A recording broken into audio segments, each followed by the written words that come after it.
Mga kapuso, karagdagang ulat. Kamustahin naman natin ang lagay ng panahon sa lungsod ng Maynila. Narito ang unang balita ni Victoria Tulad. Live, Victoria. Rhea, pabugso-bugso ang ulan dito sa Maynila mula kagabi hanggang ngayong umaga. Pasado alas 11 kagabi na magsimula ang katamtamang ulan sa lungsod ng Maynila. Bago maghating gabi ay pahinto-hinto na lamang ang ambon. Pagpatak ng alas 3 na madaling araw, naging light to moderate naman ang ulan sa Rojas Boulevard. Wala namang traffic dahil kakaunti ang mga sasakyan na mga sandaling iyon.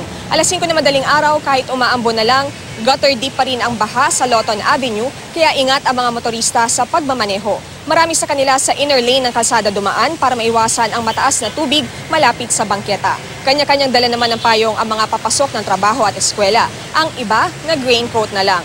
Rhea, sa mga oras na ito ay nananatiling makulimlim yung kalangitan dito sa bahagi ng Quezon Boulevard at Espanya at medyo malakas din ang ulan, kaya paalala natin sa ating mga kapuso, huwag pong kalimutan na magdala ng pananggalang sa ulan.